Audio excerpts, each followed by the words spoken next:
Hey guys, how you doing? Uh, this is XDE3PX, XDPX. I am coming to you from my garage because after this video I'm gonna go ahead and work out with my weights here.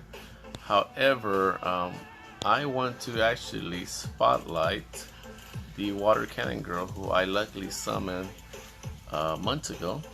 Okay, and it took me a while to skill her up, but that didn't stop me from using her in Necropolis right away. So here's my Water Cannon Girl. Okay, I do have her on the spare shield. These are the runes, as you can see.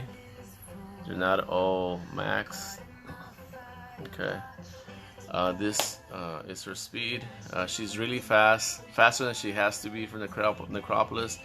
And the reason she's that fast is because this rogue, which I also run in Necropolis, was recently upgraded with this rune right there.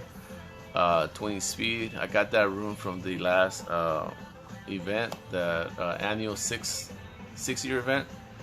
Okay, so that's why she's fast, because she has to be faster than another rogue, which I usually use for arena. Okay, so as you probably already saw, by the way, here's the event, which I'm gonna go ahead and farm in just a moment.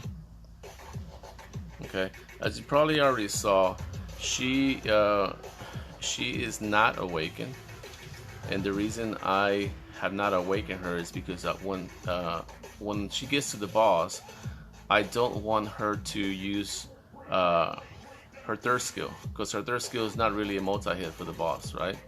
So if she ever gets to the boss, I don't want her to use her skill 1 and then cycle to her skill 3 and then cycle back to her skill 2. Okay, I want her to cycle between skill 1 and skill 2 as soon as is available, as soon as skill 2 is available. And skill 2 is the wild shot, which is the 8 hit combo. Okay, and I want her to just, use it as soon as it's available. That way they can bring down the boss shield. Okay, and there goes the shield going down the boss one time. And this rogues, as you can see, they team up pretty well, and they bring down the boss pretty quickly. Okay, and like I said, I just upgraded one of the runes. Not all of them are have 6-star runes. Some of them have, oh, that almost looked tempting. Some of them have 5-star runes. Okay, but I do want to let you know that even though you see a bunch of Inugamis here, they are speed tuned. And what I mean by that is Abigail, which is the lead in this case, she goes first, and then the Inugamis in the back row, they go second and third, and then Crow goes in the 4th spot, and then the last Inugami goes in the 5th spot. And the reason I have them that way is because if for some reason Abigail, the Water Cannon Girl, does not use her skill 2, okay, and does not bring down the shield, okay. Abigail does not bring her skill 2, does not use her skill 2 and does not bring down the shield, then hopefully the first Raok in the back line, or in this case all the way on the right hand side, will use their team up. And then if that has not brought down the shield yet, then the second Raok will use the team up and hopefully pull in another Inugami and cause a defense break. Okay, and let's say if that is what happens, then once the back 2 Inugamis use their team up and hopefully put a defense break on the boss, then Crow can go in the 4th spot and use the Scar, which is the S3 skill right there, as you can see, brand the boss, and then the last Inugami will use the last team up and cause massive damage and bring down the boss. And then the second wave, or the second shield, or the third shield, right, that the boss has, then you can see what Abigail just did, which was use the wild shot to bring down the shield, and then the rogues will hopefully repeat the process. And as you can see, there goes another successful run. And this is typical runs in Necropolis with his team. It's pretty reliable. It's very reliable, as a matter of fact. The only thing I would say is make sure Abigail goes first and the Crow goes fourth. Okay, and again, that's just so you can maximize damage with this lineup. And again, I don't have all 6-star runes. Some of them still have 5-star runes because that's all that's available. I'm not late gameplay. I'm not a late game player. I'm more of a mid gamer. I would call myself a mid gamer if it's such a thing, right?